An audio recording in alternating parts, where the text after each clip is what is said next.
ان میں سے کسی ایسے پہلو کو لینا کہ جو علمی طور پر آپ کو بھی اور آپ کے پڑھنے والوں کو بھی فائدہ دے، اور علم کے میدان میں کوئی آپ اضافہ کریں، یہ ایک مسلسل محنت طلب کام بھی ہے۔ اس کے لیے مطالعہ چاہیے، اس کے لیے رہنمائی چاہیے، اس کے لیے اہل علم کی صحبت چاہیے، اہل علم کے ساتھ اس موضوع، اپنے دلچسپی کے موضوع کو ڈسکس کرنا ہے، تو اس کے لیے ان کے پاس بیٹھنا یہ بھی ضروری ہے، تو ان کی آراء لینا اور ان آراء کے مطابق اپنے ذہنی رجحان کو طے کرنے کی کوشش کرنا، یہ سب کچھ اس میں آتا ہے۔ تو اب یہاں پر جو مثال ہے میں تھوڑا سا اس کو ایکسپلین کر کے تو پھر ہم آگے چلتے ہیں۔ مثلا آپ نے قرآن، حدیث یا فقہ، اس میں سے کون سا دائرہ لینا ہے؟ آپ نے لے لیا قرآن کریم، اس میدان میں کسی ایک پہلو کا انتخاب کریں گے، مثلا اعجاز القرآن، قصص القرآن یا بلاغت القرآن، تو آپ نے لے لیا اعجاز القرآن۔ اب اعجاز القرآن کے کئی جوانب ہیں۔ اعجاز القرآن کے قدیم زمانے میں یعنی متقدمین میں کون کون سے پہلو تھے؟ اعجاز القرآن کے آج کے دور میں، عصر جدید میں کون سے پہلو نئے اجاگر ہوئے ہیں؟ مثلا آج کل جو سوشل سائنسز کا دور ہے، سوسائٹی کیسے رن کرتی ہے، سوسائٹی کیسے بنتی ہے، اور سوسائٹی کیسے یعنی گرو کرتی ہے، اس کو دیکھا جا رہا ہے۔ تو اب قرآن کریم سوسائٹی کے لیے جو اصول و ضوابط دیتا ہے، ان کو دیکھ کر ان کو پیوریفائی کر کے تو یہ بتانا کہ سوسائٹی کے لیے قرآن کے دیے ہوئے اصول یہ زیادہ مفید ہیں، زیادہ بہتر اور تندرست سوسائٹی سے بنتی ہے، یہ ایک بڑا کام ہے جس کی آج کل بہت ضرورت ہے۔ تو اس حوالے سے قرآن کا اعجاز الیبوریٹ کرنا، اعجاز ظاہر کرنا، مثلا قرآن خاندان کے جو قوانین بتاتا ہے، خاندان بنانے کے، چلانے کے، وہ انسانوں کی سوسائٹی کے لیے سب سے مفید سسٹم بناتے ہیں، خاندانی سسٹم، اس کو دیکھنا، اور دیگر جو سسٹم دنیا میں موجود ہیں اس کے ساتھ ان کا موازنہ کرنا اور ان کی برتری کو ثابت کرنا۔ جب یہ برتری ثابت ہو جائے گی، اس کا مطلب ہے کہ قرآن کریم کا یہ بھی اعجاز ہے۔ تو قرآن کریم کے اعجاز کے مختلف وجوہ، اس کو دیکھنا، قرآن کریم کے اعجاز کے جدید وجوہ جو یعنی جدید علوم کے تناظر میں اس وقت آئے ہیں سامنے، ان کو دیکھنا، تو یہ مختلف پہلو اس کے آئیں گے۔ تو آپ نے اس کو مزید نیچے نیچے جو مختصر دائرہ تھا اس کو منتخب کیا۔ اب اس کو بھی مزید مختصر بھی کیا جا سکتا ہے، محدود کیا جا سکتا ہے کہ اعجاز القرآن کے حوالے سے جدید مفسرین کے قرآن کا نقطہ نظر کیا ہے۔ مثلا مولانا امین حسن اصلاحی، مولانا مودودی، پیر کرم شاہ صاحب الازہری، اور اسی طرح مفتی شفیع صاحب، ان کی جو تفاسیر ہیں، مولانا عبد الرحمان کیلانی، ان کی جو تفاسیر ہیں یہ آج کل کی تفاسیر ہیں، یہ پچھلے 100 سال میں، 150 سال میں لکھی جانے والی تفاسیر ہیں، یہ برے صغیر میں لکھی گئی۔ آپ برے صغیر سے باہر جانا چاہتے ہیں تو پھر مصر میں، سعودیہ میں، اس طرح عرب ممالک میں جو تفاسیر لکھی گئی، آپ ان میں سے کسی کو لے لیں، تو اس میں یہ دیکھیں کہ وہ اعجاز القرآن کو کس حوالے سے دیکھتے ہیں۔ یہ سب جدید مفسرین ہیں، یہ جدید زمانہ انہوں نے برتا ہے اور جدید زمانے کے اتار چڑھاؤ دیکھے ہیں۔ تو اب وہ قرآن کریم کے اعجاز کے حوالے سے کیا کہتے ہیں، اس کا جائزہ لینا۔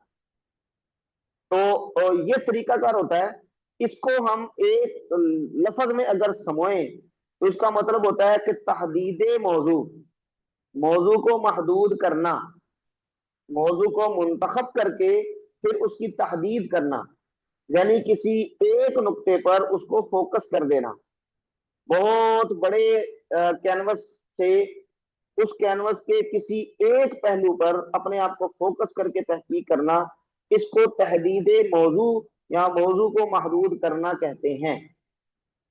تو جب بھی آپ کسی میدان میں موضوع منتخب کریں گے تو آپ کو یہ عمل کرنا پڑے گا۔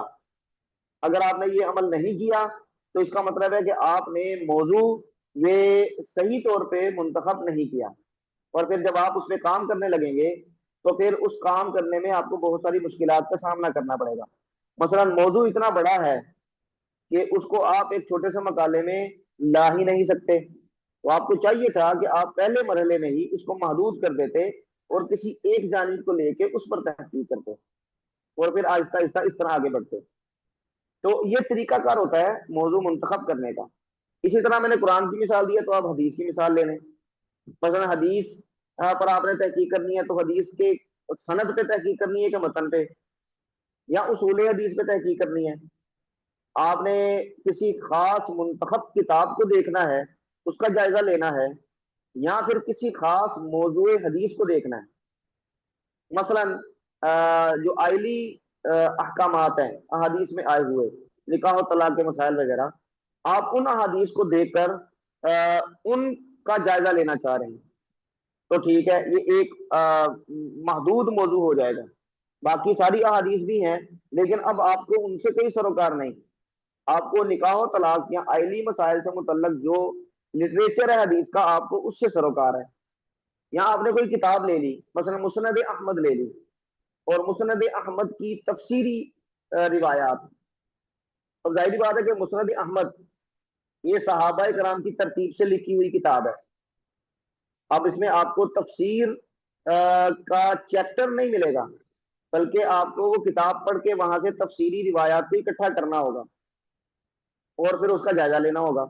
تو ٹھیک ہے، یہ ایک موضوع ہے۔ تو اسی طرح فقہ، اصول فقہ، کوئی بھی آپ دائرہ منتخب کریں گے تو اس دائرے میں آپ اس طرح نیچے آتے آتے کسی ایک پہلو پر اپنے آپ کو فوکس کریں گے۔ اگر آپ نے یہ کامیابی کے ساتھ کر لیا تو اس کا مطلب ہے کہ آپ نے آدھی سے زیادہ تحقیق مکمل کر لی۔ اب باقی کا آدھا کام آپ پھر جب عملی طور پر مطالعہ کریں گے، لکھیں گے، تو اس وقت ہو جائے گا۔ تو یہ ایک بڑا کام ہے موضوع کو منتخب کرنا۔ جو محقق ہے اس کو اس کی پریکٹس کرنی چاہیے، اور اس کی پریکٹس کر کے پھر اسے اپنا موضوع لینا چاہیے۔ اور اس میں جو سب سے بنیادی بات ہے اور سب سے مفید بات ہے، وہ موضوع کے متعلق محقق کی دلچسپی، اپنی دلچسپی کا موضوع لیں گے تو اس میں یہ سارا پروسیس کرنا یہ آسان ہوگا۔ اگر آپ کسی کے کہنے پہ بغیر سوچے سمجھے کوئی موضوع لے لیں گے تو پھر آپ کو یہ پروسیس کرنا بوجھ لگے گا، اور اس میں پھر آپ اکتائیں گے بھی، آپ کو مشقت بھی ہوگی اور مشکلات کا سامنا بھی ہوگا۔ تو اس لیے موضوع کوئی اپنا میدان منتخب کر کے تو اپنی سوچ سمجھ کے ساتھ اپنے مطالعے کی بنیاد پہ آپ اس کو محدود کرتے جائیں، اور کسی ایک نقطے پر فوکس کر کے تو آپ کہہ دیں کہ ہاں میں اس پوائنٹ پر یا اس موضوع پر تحقیق کروں گا، تو پھر آپ کی تحقیق میں آسانی بھی ہوگی اور آپ کی تحقیق مثبت اور ویلڈ بھی ہوگی، اس کا فائدہ بھی ہوگا انشاءاللہ۔ ہاں جی، یہاں تک اگر آپ کے ذہن میں کوئی سوال ہے تو فرمائیں، پھر ہم آگے بڑھتے ہیں۔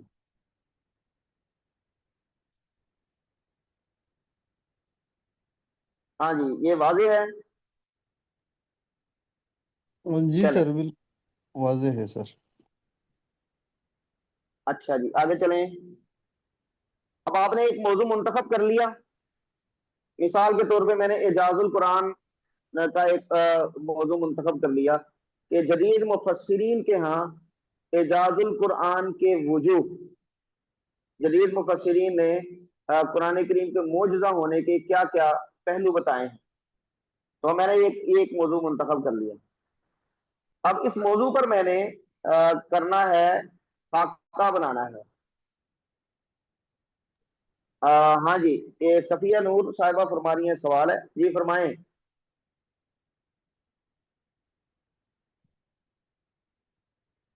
اگر مائک پہ بتا سکتی ہیں مائک پہ بتا دیں، مگر نہ پھر آپ لکھ کے بھیج دیں تو میں دیکھ لوں گا انشاءاللہ۔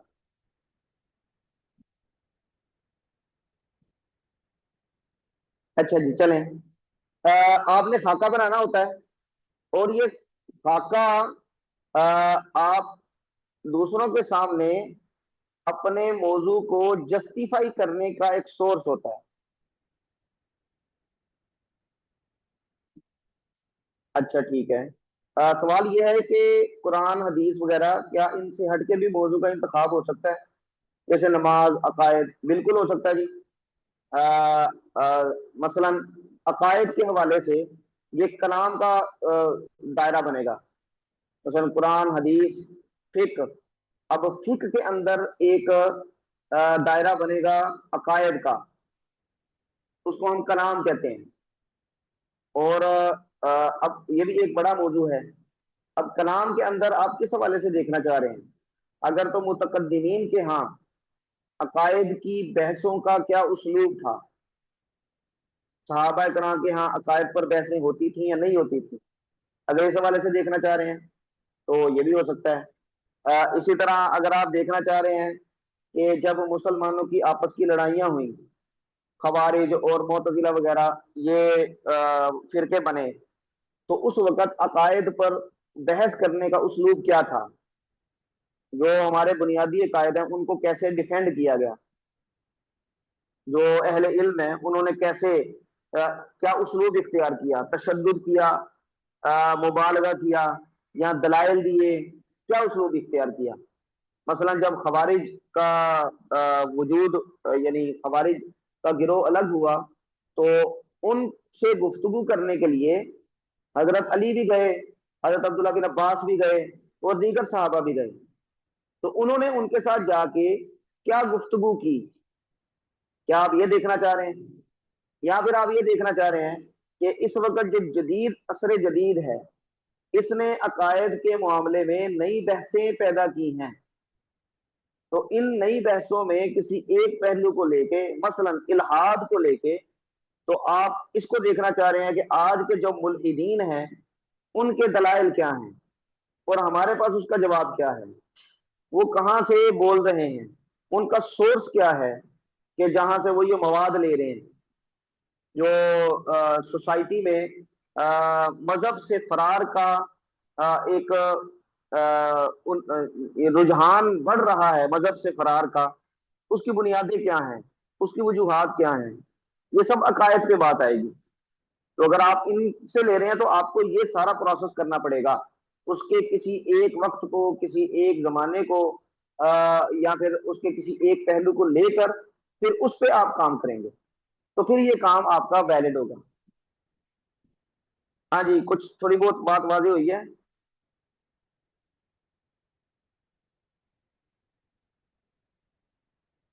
اچھا جی، امید ہے کہ واضح ہو گئی ہوگی۔ اچھا، اب یہ جب آپ نے موضوع منتخب کر لیا تو آپ نے پھر اس پہ خاکہ بنانا ہے۔ خاکہ بنانے کے مختلف یونیورسٹیوں کے مختلف اسالیب ہوتے ہیں، انہوں نے مختلف سٹینڈرڈ بنائے ہوتے ہیں، معیارات بنائے ہوتے ہیں۔ ہمارے ہاں گجرانوالہ میں گفٹ یونیورسٹی ہے، تو آج کل ان کے ہاں 1 پیجر یا 2 پیجر خاکہ بنتا ہے۔ اب یہ خاکہ بنانا کیوں ضروری ہے؟ ایک تو آپ نے اپنے موضوع کو دوسروں کے سامنے پریزنٹ کرنا ہے اور پھر ان سے اجازت لینی ہے کہ بھئی اس موضوع پر کام کر لینا چاہیے تاکہ آپ کو ڈگری ملے۔ جب آپ ایم فل اور پی ایچ ڈی یا ایم بی ایس کر رہے ہوتے ہیں تو اس وقت آپ کو یہ خاکہ بنا کے پیش کرنا ہوتا ہے اور اسے جسٹیفائی کرنا ہوتا ہے، اس کو ڈیفینڈ کرنا ہوتا ہے کہ ہاں یہ موضوع ایسا ہے کہ اس پر اگر میں کچھ وقت لگاؤں تو ایک اچھی چیز سامنے آ سکتی ہے۔ تو وہ آپ خاکہ بنا کے اہل علم کے سامنے پیش کریں گے، اساتذہ کے سامنے، کمیٹی کے سامنے پیش کریں گے، پھر اساتذہ اس کا جائزہ لیں گے اور اس کو منظور کریں گے یا نامنظور کریں گے۔